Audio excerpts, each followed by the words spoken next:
got so much motherfucking design on right now. Bring it down, bring it down, bring it down. I got 3 whole thoughts on the block. Bitches on the line, and you know. Perkenalkan, nama saya Agnes Rawung dari kelas 3 MB5. Di sini saya akan membahas tentang materi iklan, komunikasi pemasaran, dan komunikasi pemasaran terpadu. Yang pertama akan saya bahas adalah materi iklan. Iklan adalah pesan yang disampaikan dengan tujuan untuk memperkenalkan suatu produk kepada audiensnya dengan platform media tertentu. Iklan merupakan salah satu instrumen yang penting dalam proses pemasaran. Ada proses periklanan yang merujuk pada biaya yang harus didistribusikan untuk keperluan sponsor dalam menjalankan promosi dalam bentuk ide dan produk. Iklan harus bersifat persuasif agar audiensnya dapat tertarik untuk membeli produk yang ditawarkan melalui berbagai media. Berikutnya ada jenis iklan. Yang pertama, iklan komersial. Iklan jenis ini bertujuan untuk mempromosikan dengan maksud orang mau membeli atau menggunakan jasa yang diiklankan. Yang kedua, ada iklan non-komersial. Iklan ini ditujukan kepada khalayak untuk memberikan informasi, edukasi, imbauan, dan sosialisasi program. Yang berikutnya ada media iklan. Media iklan yang pertama adalah iklan media cetak, yaitu iklan ini dibuat dengan cara dicetak. Iklan jenis ini kerap ditemui di koran, majalah, poster, baliho, stiker, dan sebagainya. Yang kedua ada iklan media elektronik. Iklan ini memanfaatkan media elektronik dalam promosinya seperti televisi, radio, atau media sosial. Berikutnya ada tujuan iklan. Yang pertama, memberikan informasi. Tujuan iklan adalah menginformasikan sebuah produk, jasa, atau perusahaan ke khalayak luas. Iklan menciptakan kesadaran merek, produk, layanan, dan ide. Iklan bertujuan mengomunikasikan informasi produk, ciri-ciri, dan lokasi penjual. Yang kedua yaitu membujuk. Iklan membujuk para konsumen untuk membeli merek-merek tertentu. Iklan mencoba meyakinkan pelanggan bahwa layanan atau produk perusahaan adalah yang terbaik dan berfungsi untuk mengubah persepsi dan meningkatkan citra perusahaan atau produk. Yang ketiga adalah mengingatkan. Iklan bertujuan untuk mengingatkan orang tentang kebutuhan akan produk, layanan, atau fitur dan manfaat yang akan diberikannya saat mereka membeli segera. Iklan terus-menerus mengingatkan para konsumen tentang sebuah produk sehingga mereka akan tetap membeli produk yang diiklankan tanpa memperdulikan merek pesaingnya. Yang keempat itu memasarkan produk. Tujuan iklan yang paling umum adalah untuk memasarkan suatu produk. Melalui iklan, perusahaan mencoba untuk membiasakan pelanggan dengan produk mereka dan cenderung mempromosikan sikap yang baik terhadap mereka sebelum pembeli didekati oleh salesman. Yang kedua adalah materi komunikasi pemasaran.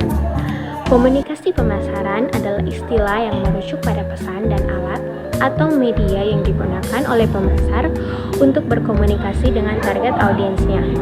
Maka dalam komunikasi marketing, pesan yang disampaikan harus relevan, menarik, jelas, dan konsisten dengan identitas merek dan posisi perusahaan dan posisi pasar perusahaan. Komunikasi pemasaran bertujuan untuk menginformasikan dan meyakinkan target pasar tentang nilai, manfaat, dan keunggulan produk atau layanan yang ditawarkan oleh perusahaan. Melalui komunikasi ini, perusahaan berusaha membangun citra merek yang kuat, memperluas pangsa pasar, dan mendorong tindakan pembelian. Komunikasi pemasaran dapat melibatkan berbagai elemen dan saluran komunikasi, termasuk public relation, branding, iklan, pengemasan, media sosial, dan lainnya yang berkaitan dengan bidang pemasaran. Setiap elemen tersebut memiliki peran dan karakteristik yang berbeda dalam mencapai tujuan komunikasi marketing. Berikutnya, fungsi komunikasi pemasaran sangat penting bagi perusahaan dalam membentuk citra merek yang spesifik. Selain itu, melalui komunikasi yang baik, perusahaan dapat meningkatkan tingkat kesadaran konsumen terhadap produk atau layanan yang mereka tawarkan. Berikutnya, kita masuk pada materi yang ketiga, yaitu materi komunikasi pemasaran terpadu. Nah, komunikasi pemasaran terpadu merupakan penggabungan semua bentuk komunikasi pemasaran guna menyampaikan pesan persuasif kepada publik. Pesan persuasif yang dimaksud ialah rangkaian program yang sengaja disusun sedemikian rupa untuk meyakinkan target sasaran, dalam hal ini konsumen, agar membeli produk atau menggunakan jasa milik perusahaan. Menurut Morrison, dalam buku periklanan, Komunikasi Pemasaran Terpadu 2015, komunikasi pemasaran terpadu adalah upaya untuk membuat seluruh kegiatan pemasaran serta promosi perusahaan agar bisa menghasilkan citra atau image perusahaan yang bersifat satu serta konsisten bagi konsumen. Dalam bahasa Inggris, komunikasi pemasaran terpadu dikenal dengan istilah Integrated Marketing Communication atau EMC. Melansir dari Lumen Learning, Integrated Marketing Communication merupakan pendekatan yang digunakan perusahaan atau organisasi dalam mengordinasikan upaya komunikasi serta menciptakan merek yang terpadu bagi konsumen di seluruh saluran. Dikutip dari buku Pemasaran Kontemporer tahun 2021, karya Veta Lydia Delima Pasaribu dan kawan-kawan. Komunikasi pemasaran terpadu punya 4 tujuan utama, yakni yang pertama itu menciptakan kesadaran merek atau brand awareness.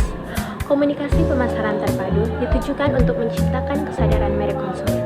Harapannya dengan melaksanakan berbagai upaya pemasaran, konsumen bisa mengenal dan selalu mengingat merek. Yang kedua, membangkitkan minat produk. Tujuan komunikasi pemasaran terpadu ialah membangkitkan minat atau ketertarikan konsumen terhadap suatu produk. Yang ketiga yaitu mengingatkan keinginan konsumen terhadap produk. Setelah membangkitkan minat konsumen terhadap produk, upaya komunikasi pemasaran terpadu diharapkan bisa meningkatkan keinginan konsumen untuk membeli produk atau menggunakan jasa perusahaan.